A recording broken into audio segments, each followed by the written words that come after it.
uma estrutura capacitista, né? Em que tem que ter, sim, processos de reflexão que perpassam desde a gente estava falando da questão de educação sexual, por exemplo, né, no PSE, né? E a gente precisa pensar nisso em toda a trajetória, né? Desde as escolas até a formação para a área da saúde, né? Isso é fundamental.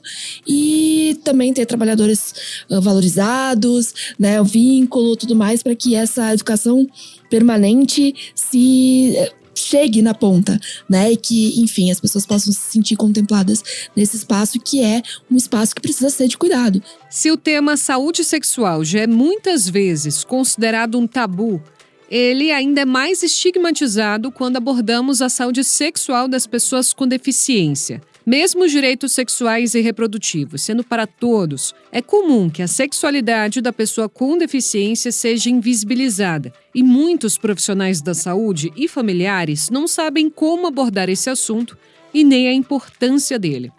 Entre os direitos sexuais estão viver a sexualidade sem medo, vergonha ou culpa, o respeito à identidade de gênero e à orientação sexual sem violência, além de acesso a métodos contraceptivos e acesso à educação e informação sobre saúde sexual e reprodutiva, inclusive para adolescentes e jovens. Só que ainda há muito tabu e estigma quando se fala em sexualidade da pessoa com deficiência, o que resulta em cuidados inadequados ou insuficientes. Esses estigmas são parte do capacitismo, que é discriminação em razão da deficiência, e podem prejudicar a vida das pessoas de inúmeras maneiras. Eu sou Débora Fortuna e no Papo Saúde de hoje nós vamos falar sobre saúde sexual e reprodutiva das pessoas com deficiência.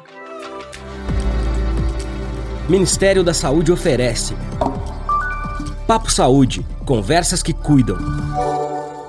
E para dar início a essa conversa, nós recebemos hoje o Coordenador-Geral de Saúde da Pessoa com Deficiência, Arthur Medeiros, e a coordenadora da Comissão Intersetorial de Atenção à Saúde da Pessoa com Deficiência do Conselho Nacional de Saúde, Vitória Bernardes.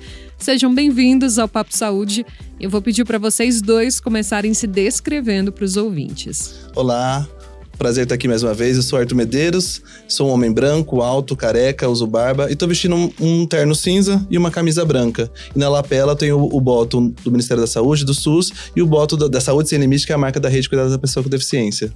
Olá, eu sou Vitória, sou uma mulher com deficiência, cis, branca, tenho cabelo preto, curto, tô com uma blusa bege, tô sentada na minha cadeira de rodas motorizada.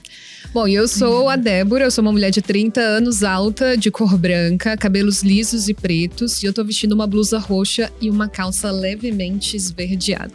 Bom, eu gostaria de dar início a esse episódio com a Vitória.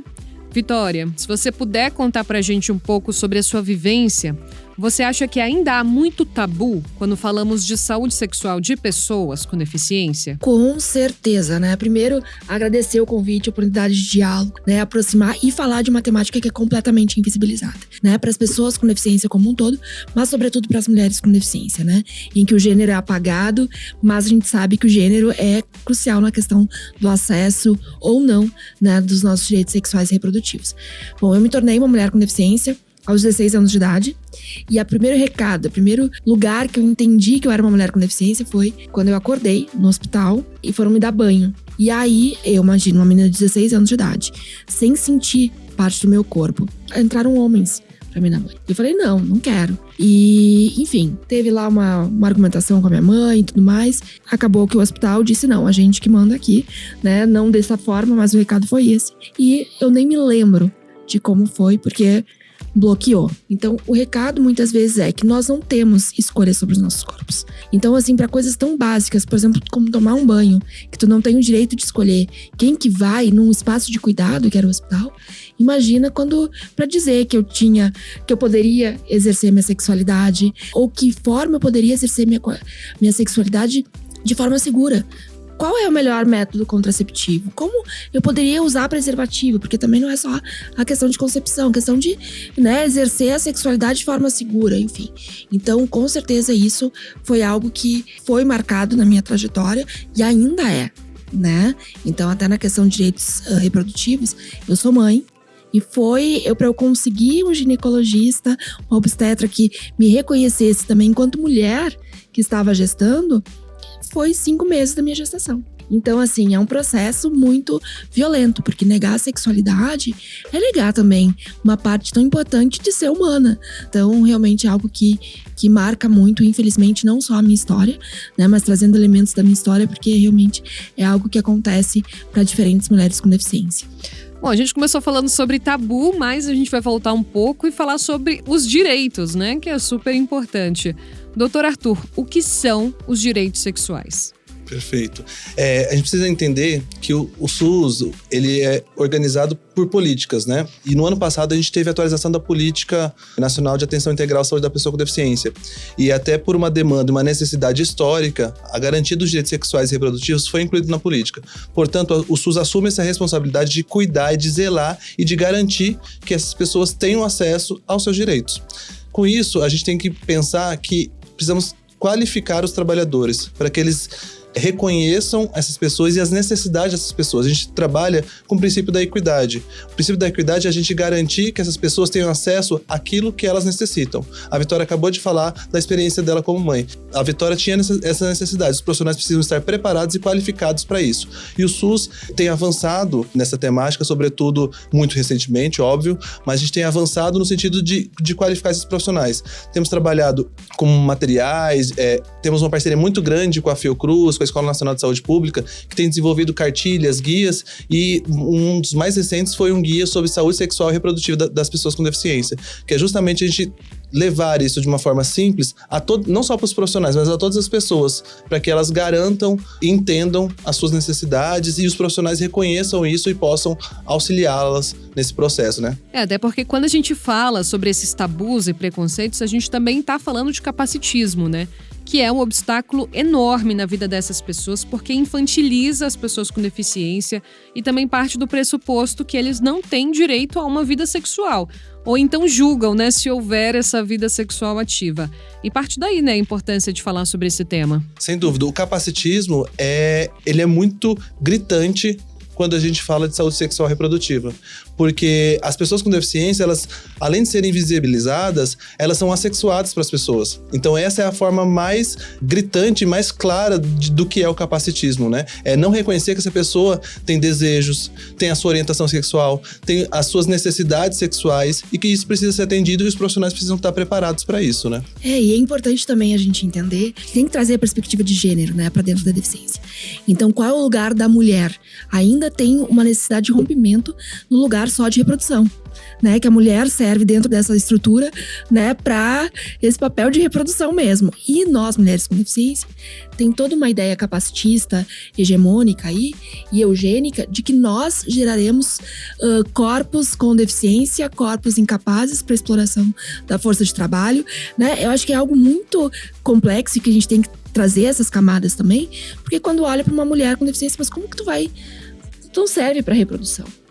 E se a gente não consegue, enquanto mulheres sem deficiência, dizer que nós temos que ter os nossos direitos sexuais e reprodutivos, para mulher com deficiência ainda mais, porque não serve para reproduzir, logo não tem nem direito ao prazer também, né? Que é um lado importante do exercício da nossa sexualidade. Então, é muito marcante, inclusive, e a gente parabeniza também o esforço da coordenação para a defesa de trazer essa perspectiva, não só de gênero, mas de sexualidade, de raça, para o debate da deficiência. Porque muitas vezes essas outras identidades políticas são afastadas.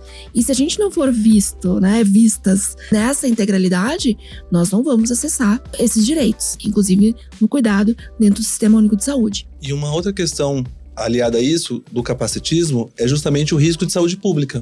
Né? Se essas pessoas não têm acesso à informação, como que elas vão prevenir outras ISTs?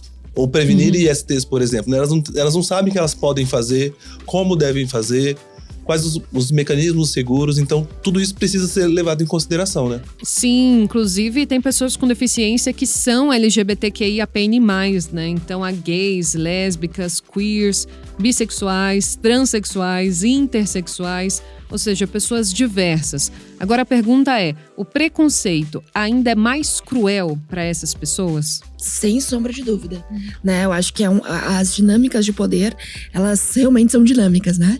Então, talvez em alguns espaços eu vou conseguir acessar por ser uma mulher branca, e em outros espaços uma mulher negra vai conseguir acessar por não ter deficiência. Agora, se a gente vai colocando essas camadas, que não é uma soma, mas são lugares que tu vai acessando ou não, com certeza isso se intensifica, né? E não é à toa que a gente quase não tem mulheres lésbicas, por exemplo, falando, mulheres lésbicas com deficiência que vão ter outras questões.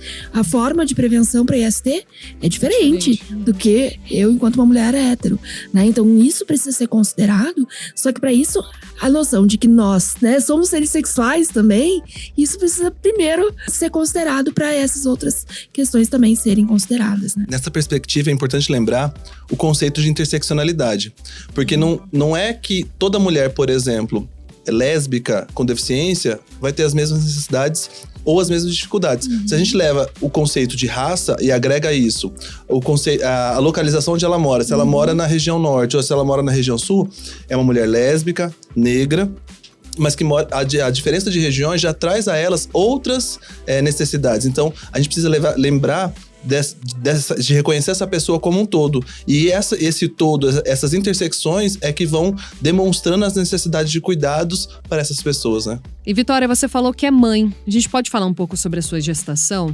A gente sabe que a gestação, né, a gravidez é um período muito desafiador e eu queria saber como é que foi a sua experiência. Você sempre quis ser mãe? Como é que foi isso pra você? Sempre foi um sonho? Então, eu nem consigo dizer se era um sonho ou não era, porque é tão colocado no lugar de incapacidade que, como eu disse, né, me tornei mulher com deficiência com 16 anos. Então era um lugar quase que não existe, não pode, porque é incapaz, né? Sempre um corpo visto no lugar da falta. Então, eu me tornei mãe, eu engravidei, na verdade, não era uma gravidez planejada, foi realmente falta também de orientação, eu usava só preservativo e, enfim, né, caímos no 1% ali, sei lá qual a porcentagem, mas foi um processo que depois eu quis, foi uma gravidez que depois eu quis, né? Mas a gente, para além da gravidez também, tem o processo da amamentação. Né? Em que não era colocado, olha, pode ou qual a orientação, né? Então, nesse sentido também, é importante reforçar que foi lançada a cartilha, né, de aleitamento inclusivo, enfim, né? Porque é isso. A gente precisa entender que nós também temos direitos a amamentar, por exemplo, mas que a gente também precisa de orientação. A gente precisa ser vistas num lugar de possibilidade, né? E pra mim, na minha vivência pessoal, amamentar foi algo extremamente importante, porque era um lugar que não, isso é comigo, eu posso, né? E claro que cada mulher com deficiência também vai encontrar as suas questões, né? Mas ver num lugar de possibilidade.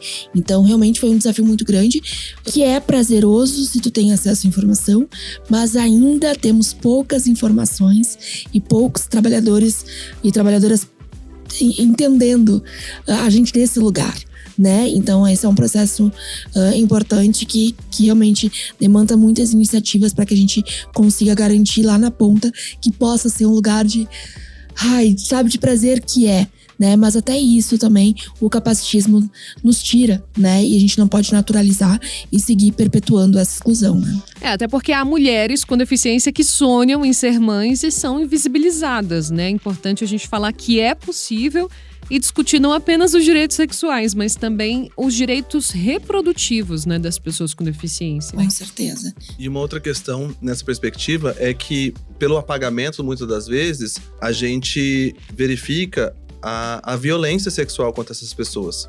Então, as pessoas com deficiência, muitas das vezes, sofrem violência sexual pela sua condição.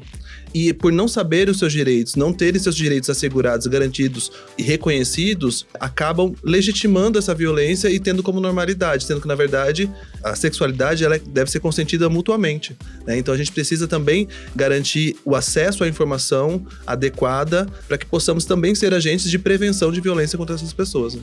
E qual a importância da educação sexual, desses recortes de gênero, raça, orientação sexual e de discutirmos esses assuntos amplamente? Tem uma questão, né, falando até do cuidado, né, que algumas pessoas com deficiência vão necessitar de cuidados, né, tem necessidades complexas de cuidado. Como entender que uma pessoa que precisa de cuidado para questões de tomar banho, vestir, ela também tem que ter autonomia e ser estimulada para essa autonomia para fazer as suas escolhas. Porque o fato de precisar de cuidado não se sobrepõe ao fato dela poder e precisar fazer essas escolhas, né? E nesse sentido também é importante, até pegando um gancho anterior, é que a gente estava falando sobre a questão da importância de entender a deficiência na perspectiva de gênero, de raça, de classe e tudo, também entender que a natureza da deficiência também é um fator que precisa ser considerado, porque principalmente mulheres com deficiência intelectual são as que têm maiores violações, né? Tanto de estupro, tanto de outras violações de direitos, né? Então, o quanto que é importante a gente pautar a educação sexual, não numa perspectiva, né? Nesse lugar fantasioso que é para ensinar as pessoas a fazerem sexo, não tem nada a ver com isso. É entender o teu corpo, né? Entender o que é consentimento, ter ferramentas para que essas pessoas consigam se colocar, porque quando tu só tem acesso à violência, como é que tu vai dizer sim ou não? Se tu nem conhece uma outra realidade, tu nem te reconhece enquanto um sujeito de direitos, né? Então a gente precisa falar sobre isso, entender o nosso corpo e saber que nós precisamos e temos o direito de falar sobre este corpo, né? E como é que a gente garante esse atendimento anticapacitista? Porque a gente sabe que muitas vezes os profissionais mesmo, né, eles podem agir com preconceito. Como é que a gente pode garantir um tratamento contrário a isso? Essa é uma missão bastante difícil, mas nós não vamos desistir, que é justamente a gente avançar. A gente só consegue ter um atendimento de qualidade, garantir acesso com profissionais na ponta qualificados e aptos a reconhecer essas necessidades. Portanto, a gente não tem como falar de qualidade sem falar de formação. E esse é uma sinergia que precisa estar desde antes, né, desde a época da graduação. Então, esse assunto não é um assunto para ser tratado no local de trabalho. É um assunto que tem que ser trazido desde a graduação dos profissionais da área da saúde, para que a hora que eles estejam no estágio, entrem no mercado de trabalho, eles já estejam apropriados com isso e isso não seja uma novidade. Claro que já tem aqueles profissionais que estão na ponta. E para isso, a gente precisa trabalhar com a educação permanente, né? Então, a gente precisa garantir que esses profissionais tenham acesso a essa informação de qualidade, com evidência científica, que a gente combata as fake news, né? Então, para isso, é extremamente importante que reconheça esses espaços, o espaço do trabalho, como espaço de formação.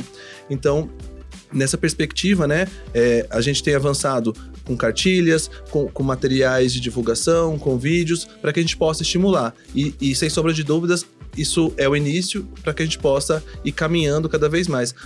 A exemplo disso, né? O ano passado foi lançado vídeos, né, da Secretaria de Vigilância em Saúde e Ambiente para falar sobre a PrEP, sobre a PEP e garantindo acessibilidade a todas as pessoas. Então, os vídeos foram colocados também em intérprete de Libras, que a gente garantiu o acesso. Isso é uma forma da gente garantir o acesso ao usuário, mas também garantir acesso de informação aos trabalhadores e toda a população, para que a gente possa avançar nessa perspectiva, né? Com certeza. Se a gente vive numa estrutura capacitista, né, em que tem que ter, sim, processos de reflexão que perpassam desde a gente estava falando da questão de educação sexual, por exemplo, né, no PSE, né, e a gente precisa pensar nisso em toda a trajetória, né, desde as escolas até a formação para a área da saúde, né, isso é fundamental.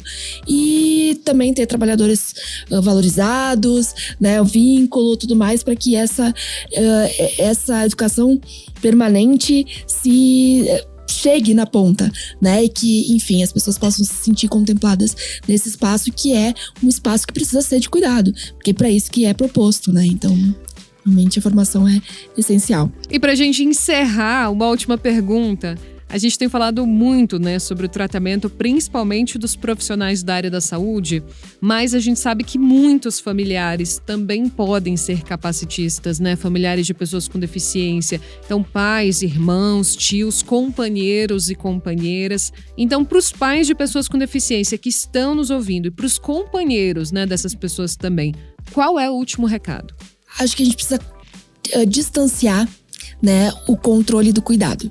Eu acho que isso é algo muito essencial e que muitas vezes o receio, como eu disse, a gente vive numa estrutura capacitista em que a gente tem pouquíssimo repertório, né, sobre a autonomia das pessoas com deficiência.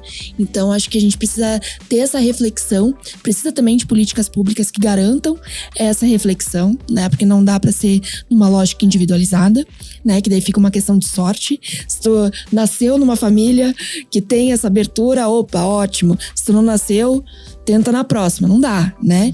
Então a gente precisa de políticas públicas que também despertem essa reflexão, e eu acho que principalmente a atenção primária é essencial para isso, né? De trazer os questionamentos, trazer ali e lembrar que a gente precisa desenvolver a emancipação dos sujeitos, né? Autonomia. Então, conversem, não limitem as pessoas, não coloquem no lugar do cuidado uma proteção que só vai afastar elas da realidade, né? A gente precisa fazer parte. Então, acho que o recado pode não ser fácil, né? Mas permitam, olhem para os seus filhos, olhem para as pessoas que vocês estão se relacionando com um olhar de generosidade, de olhar de potência e não só de ausência. E é exatamente isso que a gente estava falando um pouquinho mais cedo. A formação não é só para os profissionais. Os pais também precisam de apoio, precisam de formação para entender, né? Porque eles entram nessa realidade e a superproteção acaba levando eles para um caminho, às vezes, de exclusão desse ideário ou dessa concepção da sexualidade do seu filho. Então, eles precisam ser apoiados. A formação, e a Vitória trouxe, a atenção primária é essencial nesse momento, que é quem está no dia a dia com aquela família, que pode apoiá-la nesse contexto e auxiliá-los a identificar os caminhos e outros atores nesse processo, né, da comunidade, enfim, que pode apoiá-los nesse processo de reconhecimento da sexualidade do seu filho, dessa pessoa que ela acaba cuidando. Arthur, Vitória, muito obrigada pela participação de vocês dois aqui no nosso podcast. Foi um prazer receber vocês aqui. Prazer imenso. Prazer foi nosso. E se você quiser ouvir mais sobre a luta anticapacitista e como ser um agente ativo nessa luta, assim como se informar sobre os direitos das pessoas com deficiência no Sistema Único de Saúde, ouça o episódio do Papo Saúde publicado em 21 de setembro de 2024. Direitos das pessoas com deficiência no SUS. O Papo Saúde termina por aqui e a gente se encontra no próximo episódio. Você ouviu o Papo Saúde, podcast do Ministério da Saúde feito para cuidar de você.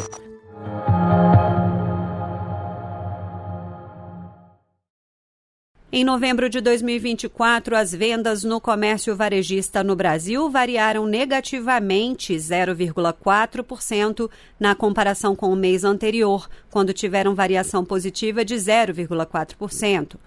No ano, o varejo acumula alta de 5%. A média móvel trimestral, que foi de 0,3% em outubro, variou 0,2% no trimestre encerrado em novembro. Já o acumulado nos últimos 12 meses ficou em 4,6%, o 26º mês seguido em que esse indicador é positivo. Os dados são da pesquisa mensal de comércio divulgada nesta quinta-feira, dia 9, pelo IBGE, o Instituto Brasileiro de Geografia e Estatística. No comércio varejista ampliado, que inclui além do varejo as atividades de veículos, motos, partes e peças, material de construção e atacado especializado de produtos alimentícios, bebidas e fumo, o volume de vendas caiu 1,8% na passagem de outubro para novembro. A média móvel trimestral do varejo ampliado ficou estável no trimestre encerrado em novembro. Quanto às atividades, 5 das 8 pesquisadas apresentaram resultados negativos. O setor de móveis e eletrodomésticos foi o que teve maior queda em novembro, menos 2,8%. De outubro para novembro, 17 unidades da federação obtiveram desempenho negativo, com destaque para Rio de Janeiro, Paraíba e Goiás. Dentre as 10 unidades da federação com resultados positivos, Espírito Santo, Acre e Mato Grosso se destacaram. Já na comparação com novembro de 2023, as vendas no varejo avançaram 4,7%. A pesquisa completa pode ser consultada em cidra.ibge.gov.br. Da agência Rádio Gov em Brasília, Ariane Póvoa. A ANS, Agência Nacional de Saúde Suplementar, apoia a campanha Janeiro Branco sobre a importância dos cuidados com a saúde mental e emocional. A iniciativa foi criada em 2014 pelo psicólogo, palestrante e escritor mineiro Leonardo Abraão. Hoje, segundo a agência, a campanha é um marco no calendário brasileiro e, desde 2023, é reconhecida oficialmente como lei federal. Neste ano, o tema é O que fazer pela saúde mental agora e sempre. A ideia é estimular pessoas, famílias, empresas e instituições públicas e privadas a apoiarem ações concretas que coloquem a saúde mental como prioridade coletiva. A escolha pelo primeiro mês do ano está atrelada ao significado de recomeço e a cor branca remete a uma folha de papel ou tela em branco, trazendo a oportunidade de escrever uma nova história. A OMS, Organização Mundial da Saúde, destaca que a depressão e a ansiedade aumentaram mais de 25% no primeiro ano da pandemia de Covid-19. Um estudo epidemiológico do Ministério da Saúde revela que, em média, 15,5% da população brasileira pode sofrer depressão ao menos uma vez ao longo da vida. Desde 2004, a ANS incentiva as operadoras de planos de saúde a desenvolverem programas de promoção da saúde e prevenção de riscos de doenças, incluindo a área de saúde mental. Atualmente, há 17 programas específicos nessa área de atenção aprovados pela agência. Mais informações sobre a campanha estão disponíveis em janeirobranco.org.br. Da Agência Rádio Gov em Brasília, Ariane Póvoa. O Ministério da Saúde anunciou nesta quinta-feira, dia 9, a instalação do Centro de Operações de Emergência em Saúde para a dengue e outras arboviroses. O objetivo, segundo a pasta, é ampliar o monitoramento das arboviroses em todo o país. O planejamento e a resposta coordenada vão ser realizados em diálogo com estados, municípios, pesquisadores, instituições científicas e outros ministérios. Outra iniciativa do Brasil é o lançamento do Plano de Contingência Nacional para Dengue, Chikungunya e Zika. De acordo com o Ministério da Saúde, o novo plano revisa e amplia a versão anterior, publicada em 2022, e busca reforçar as estratégias de prevenção, preparação e resposta às epidemias de arboviroses. A pasta reforça que a principal medida continua sendo a eliminação dos criadouros do mosquito. A ampliação do uso de tecnologias de controle do vetor tem sido uma das principais apostas do governo federal.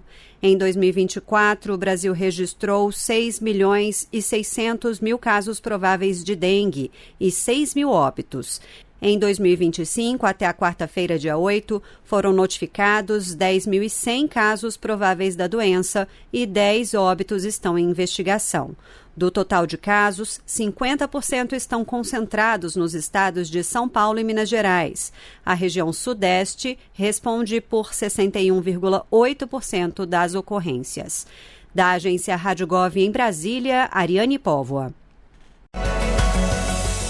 Fala MDS! Cuidar de quem precisa de cuidados e também daqueles que provêm o cuidado. Esta é uma pauta promovida pelo governo federal desde 2023 e que tem tido destaque no trabalho do Ministério do Desenvolvimento e Assistência Social, Família e Combate à Fome. O MDS coordenou, juntamente com o Ministério das Mulheres, o trabalho integrado de 20 ministérios e da sociedade civil na construção da Política Nacional de Cuidados. Conheça mais sobre essa agenda. A secretária nacional da Política de Cuidados e Família do MDS, Laís Abramo, introduz a pauta. O cuidado é uma necessidade e um direito de todas as pessoas. Todos nós precisamos de cuidado. É claro que existem certos momentos da vida onde nós temos maior dependência da ajuda e do apoio das pessoas para realizar certas atividades, e estamos aqui falando das atividades da vida diária, a gente precisa de mais cuidados, mas todos nós precisamos de cuidados. Sem esse cuidado, você não garante o bem-estar das pessoas. Existem pessoas, em certos momentos do ciclo da vida, que têm mais dependência, que precisam desses cuidados para se alimentar, para vestir, para se higienizar, para poder andar mesmo dentro das casas. Então, nesse momento, as necessidades de cuidado são mais complexas. Mas todos nós precisamos desse cuidado. E isso é um cuidado que interessa não apenas as pessoas que precisam do cuidado e as famílias que estão preocupadas do bem-estar dessas pessoas, mas é fundamental para o funcionamento de toda a sociedade, para o funcionamento da economia, das instituições. No Brasil, existem diversos serviços relacionados ao cuidado, diversas legislações, diversas prestações, mas até agora não existe uma política nacional integrada de cuidados. E é essa decisão que foi tomada pelo presidente Lula, no início do seu 3º mandato, de promover a construção de uma política nacional integrada de cuidados. O ministro do MDS, Wellington Dias, considera o cuidado algo essencial para o desenvolvimento da sociedade. Certamente eu, você, quem está nos ouvindo, vai se lembrar da mãe, da avó, da tia, de alguém que a vida inteira passou se dedicando a outra pessoa. E ali, essa pessoa não tem tempo para estudar, não tem tempo para trabalhar, para ter um emprego, para colocar uma empresa, um negócio. E ali, quando o tempo passa, lá na frente, essa pessoa, sei lá, perdeu aquele ente querido, é uma pessoa idosa, uma pessoa com deficiência, e ela olha para trás e não estudou, não tem amparo na Previdência. Então é sobre tudo isso que o presidente Lula recomendou que pudéssemos implantar no Brasil a política de cuidados. Não são muitas as experiências no mundo. Então tivemos que cuidar aí, trabalhar para que possamos, desde a família, homens e mulheres, partilharem mais a divisão de tarefas, mas também a participação do Estado brasileiro. A diretora da Secretaria Nacional da Política de Cuidados do MDS, Maria Carolina Alves, fala sobre o público prioritário da política. Todos nós demandamos cuidado em algum momento da vida, desde a primeira infância até quando chegarmos na fase de estarmos idosos, né? E para estarmos aqui hoje, uma série de trabalho foi desenvolvido para que a gente possa se alimentar, possa ter a nossa roupa em ordem, possa nos transportar até aqui. E esse trabalho pode ser feito por nós mesmas, pode ser contratado no mercado, quando a gente vai num restaurante, compra uma alimentação, leva uma roupa na lavanderia, contrata uma trabalhadora doméstica. Ele pode ser feito também por alguém da nossa família, o que acontece muito, normalmente as mulheres, normalmente mulheres negras que estão executando esse trabalho. Então a perspectiva da política é reconhecer esse trabalho de cuidados como um trabalho importante, valorizá-lo e garantir o direito de todos nós a acessá-lo. E aí para isso nós temos alguns públicos prioritários, entre eles crianças e adolescentes, em especial a primeira infância. Nós temos também as pessoas com deficiência e as pessoas idosas que necessitam de algum apoio, auxílio para suas atividades instrumentais da vida diária. E nós temos as trabalhadoras do cuidado, que podem ser as trabalhadoras remuneradas, como eu mencionei, as domésticas, as diaristas, e também as trabalhadoras não remuneradas. Todas nós que estamos nas nossas casas ofertando cuidado, seja para nós mesmos, seja para alguém da nossa família que precisa disso. A proposta do projeto de lei é porque é uma decisão do presidente Lula, do ministro Wellington, de todos nós que estamos envolvidos na construção dessa proposta, que a política seja instituída por lei e que o direito ao cuidado faça parte do marco normativo brasileiro, né? Nós temos direito à educação, direito à saúde, direito à moradia, segurança alimentar, mas não está instituído o direito ao cuidado. Essa política, ela é uma construção que é essencial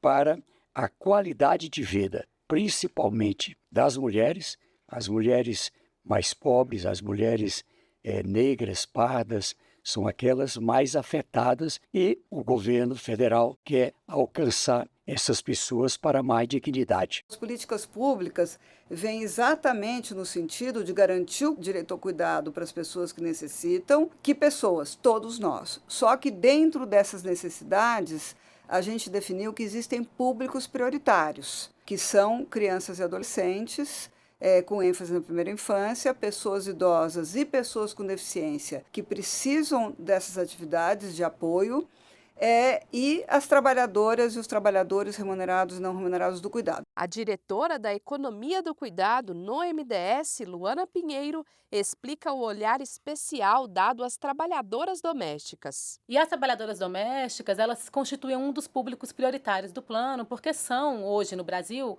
uma das principais categorias que ofertam cuidados, né? A gente se organizou muito contando com o trabalho dessas mulheres, né? Que cuidam das casas, cuidam das famílias, né? Para que a sociedade possa se desenvolver. Então, a gente reconhece que esse é um grupo muito importante para a forma como a gente se organizou socialmente para a provisão de cuidados e que é importante que a gente, a partir do governo federal, ao construir um plano e uma política nacional de cuidados, olhe também para quem cuida. Não é um projeto que sai de quatro paredes. Ele se abriu para conhecer as várias experiências do mundo e eu creio que o Brasil tem aí uma boa oportunidade para um marco regulatório realmente que segue a ciência, que segue experiências da vida, mas garante uma condição de maior segurança para quem cuida e para quem é cuidado. Quando a gente fala de trabalhadoras do cuidado, estão as trabalhadoras não remuneradas, que são as cuidadoras familiares, que também são público prioritário da política. A gente tem que olhar muito para essas mulheres, porque justamente muitas vezes elas estão sacrificando os seus direitos ao trabalho, ao estudo, ao autocuidado. Às vezes as mulheres não têm tempo de ir fazer os seus exames de rotina básicos de saúde, né? Então, nós temos que reconhecer a importância desse trabalho que fazem as cuidadoras familiares, que são trabalhadoras do cuidado, mas, ao mesmo tempo, também redistribuir isso e diminuir essa sobrecarga de trabalho através das políticas públicas. Do outro lado, estão as trabalhadoras remuneradas do cuidado, que exatamente você deu o exemplo das trabalhadoras domésticas, que são a principal categoria da força de trabalho remunerada do cuidado, que historicamente no Brasil até hoje foram as que exatamente desempenharam esse trabalho cotidiano. Muitas vezes são mulheres que não têm tempo para cuidar de si mesmas e das suas famílias, que estão em situações precárias. Apenas 25% das trabalhadoras domésticas hoje no Brasil, que são majoritariamente negras, inclusive mais de 6 milhões de pessoas, apenas 25% trabalha com carteira assinada, tem direitos previdenciários e trabalhistas. Então, mudar essa realidade é um tema central, né? Elas são público prioritário da política. Nós estamos desenvolvendo políticas, por exemplo, de ampliação da escolaridade, da formação profissional.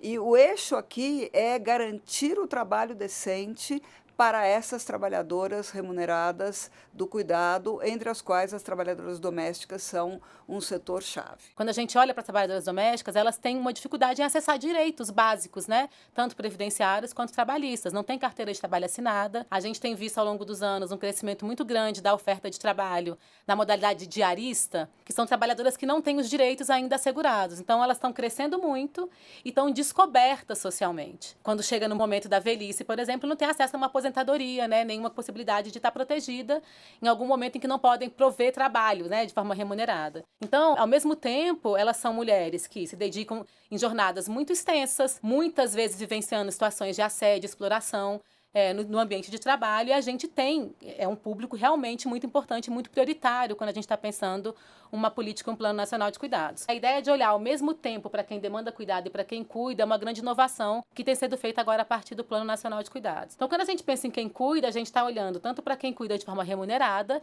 quanto para quem cuida de forma não remunerada. Majoritariamente, nos dois casos, mulheres que estão exercendo essa profissão e, em boa parte deles, mulheres negras também. Então, quando a gente está construindo o plano, a gente está olhando para essas duas dimensões, né, cuidado remunerado e o cuidado não remunerado, e desenvolvendo projetos para elas. O que a gente pensa? Em relação ao trabalho de cuidado remunerado, é aquilo que a gente estava conversando em relação à promoção do trabalho decente.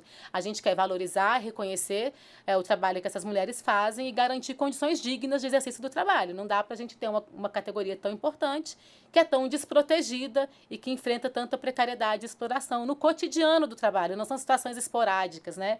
São situações que a gente vê que permanecem. Maria Carolina fala sobre o cuidado destinado às pessoas com deficiência. Nós temos hoje mais de 18 milhões de pessoas com deficiência no Brasil e para cada uma delas existe uma realidade de um nível também de necessidade de cuidado que pode ser oferecido dentro da sua família, por uma pessoa contratada, por um serviço público. À medida que a gente faz esse mapeamento e consegue construir esse conjunto de políticas públicas para dar resposta a essa pessoa com deficiência, a gente garante o acesso dela às políticas públicas, aos seus direitos, um atendimento com qualidade que não seja violador de direito, mas a gente também vai buscar fornecer um suporte para a cuidadora familiar, que é para que ela tenha uma liberação de tempo e possa ter o seu próprio cuidado. Então, ela ter tempo de ir a uma consulta médica, fazer um curso de qualificação profissional, a voltar a estudar, a ter lazer, a ter descanso, né? Tudo aquilo que é importante, mas sem que isso signifique que a pessoa que demanda cuidados está desassistida. A gente tem uma oferta pública para ela também. A política ela tem o objetivo importante de ter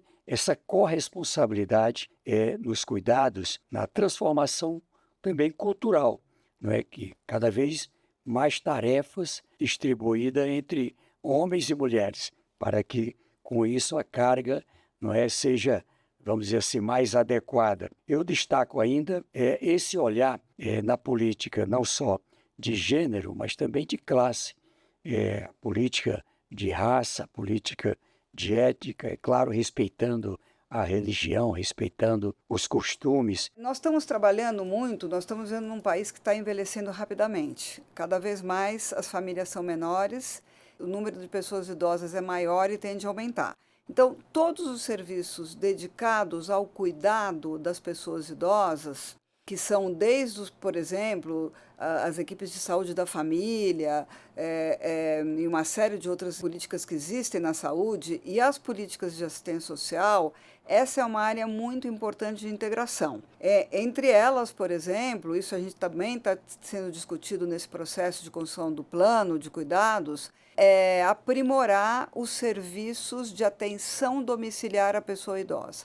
Aquelas pessoas que já estão numa situação de maior dependência, em que, em geral, estão sendo cuidadas por uma pessoa da família, muitos deles, inclusive, vivem sozinhos, e aí é uma área onde a política pública, é muito importante que a política pública entre de maneira mais importante, né, para tanto melhorar a qualidade do cuidado que é prestado para as pessoas idosas que estão nessa situação de dependência, como também para liberar o tempo das mulheres que cuidam, porque muitas vezes são cuidados que exigem uma permanência quase que 24 horas por dia, 7 dias por semana. Então, aí, a integração SUS e SUAS, saúde e assistência social, pode potencializar muito o que já vem sendo feito separadamente, né?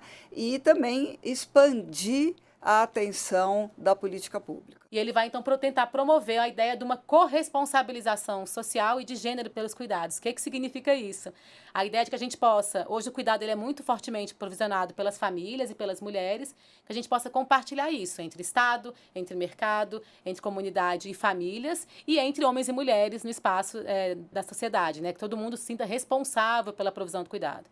Então, o projeto de lei ele define as diretrizes, os princípios e os objetivos de uma política nacional e prevê a instituição de um plano nacional, aí sim, um espaço, um instrumento onde estão as ações concretas. E o Brasil também se soma com outros países na liderança no mundo para que a gente tenha globalmente uma política de cuidados, como a gente já tem essa preocupação com o social, com a saúde, com a educação, o trabalho, também a política de cuidados. E aqui, repito, a principal inovação é não só tratar de quem precisa de cuidados, mas com muito carinho cuidar de cuidadoras. Após a gravação e transmissão destas entrevistas, a Política Nacional de Cuidados foi aprovada pelo Congresso Nacional e sancionada pelo presidente Lula no dia 23 de dezembro de 2024. Você pode ouvir as entrevistas na íntegra. Basta buscar o podcast Fale-me DS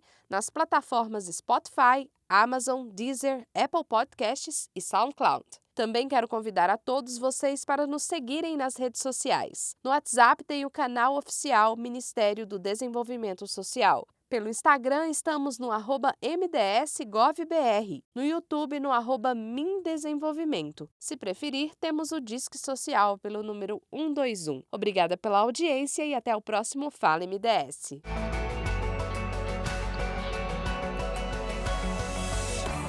Fala MDS.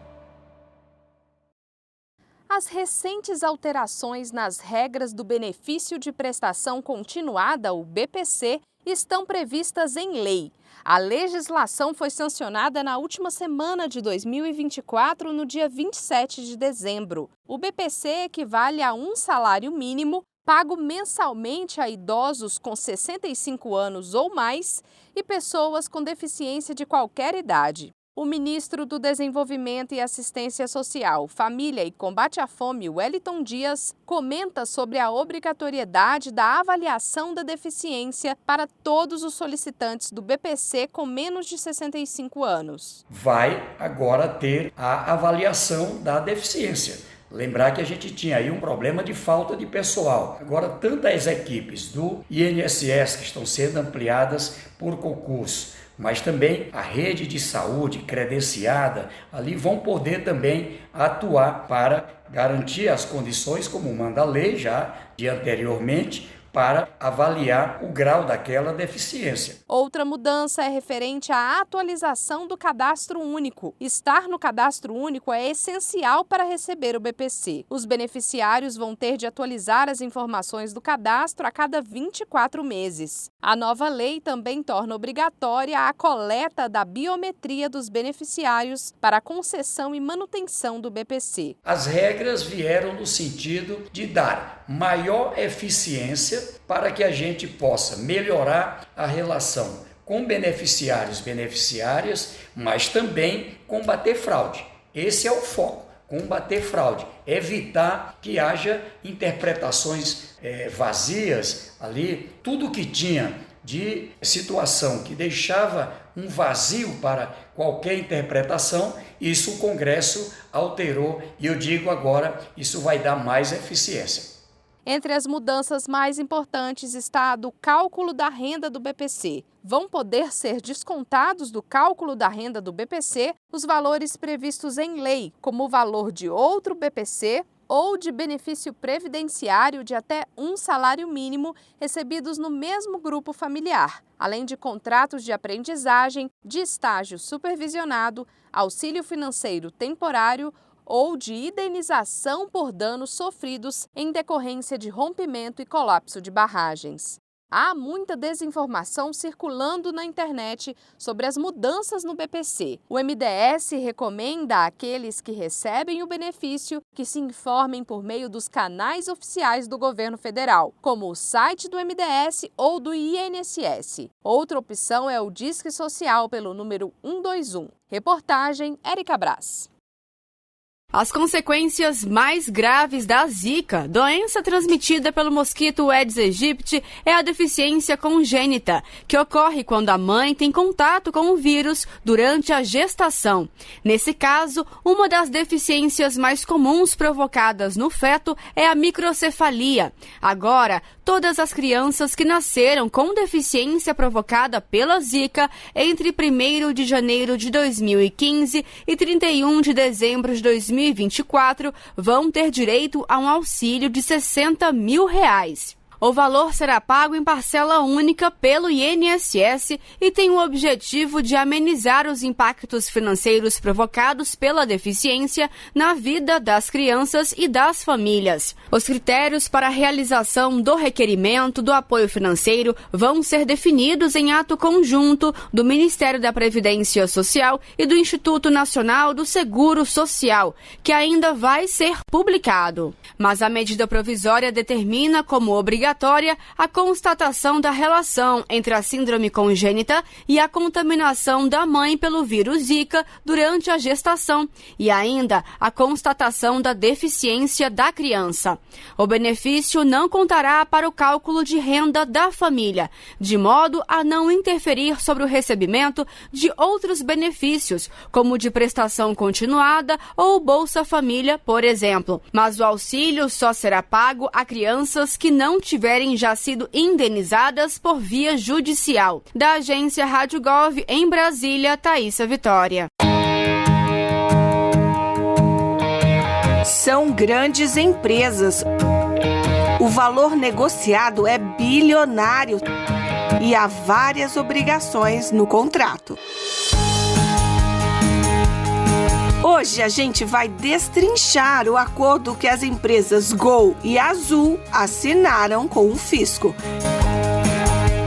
É a chamada transação tributária. Transação tributária não é refis. Acho que é importante deixar isso muito claro. O refis, os refis eram parcelamentos que se aplicavam de forma homogênea para todo e qualquer contribuinte. Da instituição financeira mais poderosa do país até o mercadinho da esquina. Da mesma forma, o mesmo percentual de desconto, a mesma forma de pagamento, tudo igual. A transação tributária, ela é muito diferente. Esses casos são casos que foram negociados por mais de ano com a Fazenda Nacional. Não é simplesmente apertar um botão e dizer, agora eu quero parcelar, ponto. A Fazenda Nacional, Receita Federal e Procuradoria-Geral da Fazenda Nacional analisaram todos os documentos fiscais e econômicos da empresa, analisaram toda a situação operacional da empresa, negociaram garantias, caso esse acordo não seja cumprido, quais são os ativos, os direitos da empresa que vão ser levados à execução para que a gente possa cobrar a dívida. Então, a transação tributária, ela é um acordo feito de forma muito individualizada para cada contribuinte e que seja vantajoso para a União.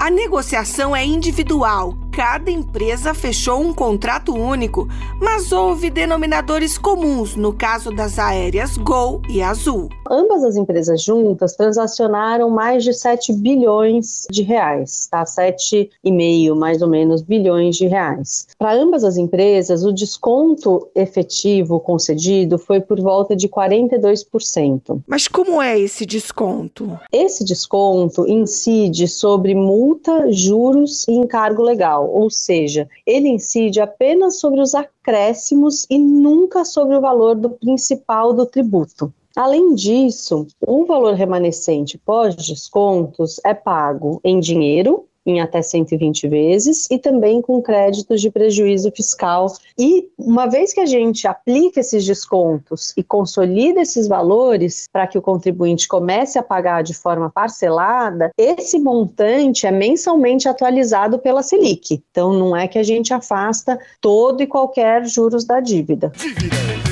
Juros, dividendos. Juros, dividendos. Nossa entrevistada de hoje é Mariana Leles Vieira, da Coordenação Geral de Negociações da PGFN, a Procuradoria da Fazenda Nacional, braço da AGU e do Ministério da Fazenda, no trabalho de recuperar dívidas não pagas à União.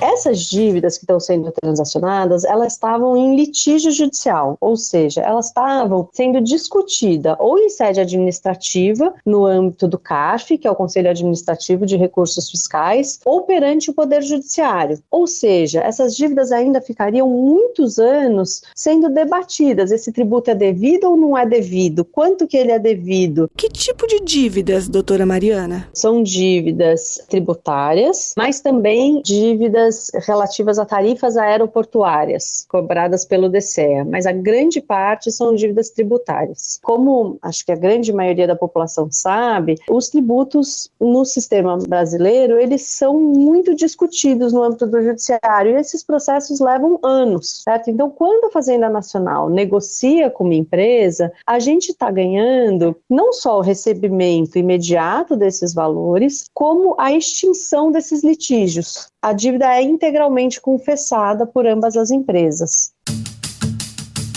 O tamanho do desconto dado e o volume de dinheiro que vai entrar nos cofres públicos chamaram a atenção, mas um acordo desse porte tem outras repercussões. Acho que quando a gente vê numa primeira vista, a gente olha só isso, quanto a Fazenda Nacional vai receber e quanto de desconto o contribuinte está recebendo. Mas existe muita coisa abaixo dessa superfície. A gente está ganhando tempo, a gente está afastando riscos de lado a lado, porque é um processo processo judicial leva muitos anos e o resultado é sempre envolto ali em dúvidas, em riscos, né, de qual vai ser o desfecho, e ele custa muito, tanto em recursos humanos, quanto realmente em recursos da máquina pública, de fazer o judiciário se movimentar nesses processos. Então, a gente resolve brigas de anos, dando segurança jurídica de lado a lado. Acho que esse é um ponto muito importante para que as empresas possam se organizar e possam continuar com a sua operação com previsibilidade. Agora, doutora Mariana, além de ser uma dívida que é alvo aí de contestação, outro requisito para o acordo da transação tributária, inclusive para se ter desconto,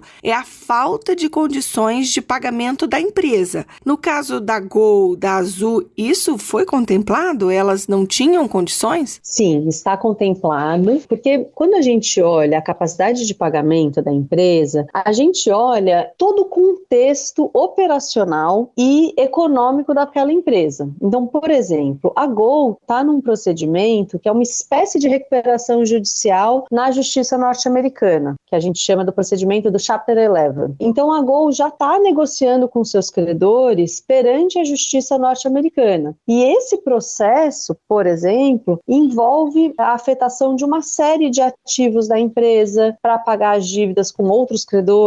É uma circunstância que deixa evidente que a empresa está, sim, com problemas com relação ao seu equilíbrio financeiro. Outro ponto importante dessa transação tributária é que se busca o pagamento da dívida, mas também que a empresa continue operando. A capacidade de pagamento de ambas as empresas foi profundamente analisada pela Fazenda Nacional para considerar como ela poderia pagar os seus tributos de forma sustentável. Isso significa o quê? Que ela continuaria tendo recursos para manter a sua operação de forma segura. A gente sabe que a área da aviação civil é uma área que exige constantes investimentos para manter a segurança. Então, quando a gente olha e concede os descontos, a gente olha todo esse contexto, os ativos da empresa, como que está o faturamento da empresa, qual que é a necessidade de investimento dessa empresa, com os custos dessas empresas, e como que a gente pode fazer um acordo que seja sustentável no médio e longo prazo. A Fazenda Nacional não pretende nunca, nessas transações tributárias, fazer um acordo que seja passível de ser cumprido por 1, 2, 3 meses, depois sufoca a empresa. A gente quer um acordo sustentável, que seja passível de ser cumprido efetivamente por todas as partes. É isso que se busca. Devedor e credor, no caso a União, frente a frente na mesa de negociação. Várias reuniões, muitos cálculos e ai da empresa se não cumprir o que foi acordado. São regras desse novo modelo de recuperação de ativos. E é importante dizer que os instrumentos que estão sendo usados nesse acordo com a Gol e com a Azul foram criados em 2020 e depois aperfeiçoados em 2022, quando se permitiu, por exemplo, o uso de prejuízo fiscal e base de cálculo negativa como forma de adimplemento da dívida. E uma coisa muito importante dizer, esses acordos de transação tributária, eles regularizam o passado, concedendo sim um desconto que nunca incide sobre o principal, são só sobre os acréscimos, mas ele obriga as empresas a manterem em dia todos os seus recolhimentos dos tributos correntes. Ou seja, a empresa daqui para frente não pode mais acumular dívidas. Ela precisa pagar regularmente os seus tributos, eles não podem acumular dívidas e daqui a X tempo pedir uma nova transação. O modelo aplicado à Gol e à Azul visa resolver pendências litigiosas do passado sem ameaçar o negócio futuro. E é importante dizer que é um instituto que está aberto não só a grandes empresas, mas a qualquer empresa. A Lei 13.988 de 2020, que previu a transação tributária, ela é acessível a todo e qualquer contribuinte, sabendo que a Fazenda Nacional vai sempre olhar a situação individual de cada um, e só são concedidos descontos àquelas empresas que necessitam para conseguir regularizar plenamente as suas dívidas. A taxa é zero, jura alto, vamos condensar. Ressarcimento, pagamento, vamos negociar. No site da PGFN tem mais informações, inclusive para você, pessoa física, que quer se livrar dessas dívidas por meio do Regularize. A dívida de uns anos atrás está bem viva. De Brasília, Raquel Miura. Pra mais aquela dívida de uns anos atrás. Precisamos ficar em alerta para 3 doenças causadas por diferentes vírus, mas que são transmitidas pelo mesmo mosquito, o Aedes aegypti. São elas, dengue, chikungunya e zika, consideradas graves, podem até matar se não forem tratadas. Assim, temos o dever de reforçar as medidas de prevenção para evitar o aumento de casos dessas doenças. A orientação é reforçar as ações para eliminar criadouros e possíveis focos do mosquito. É um combate diário em que somos responsáveis por nós e por toda a comunidade. Eliminando a água parada de uma vez só, excluímos a dengue, zika e chikungunya. Uma campanha Rede Ubuntu.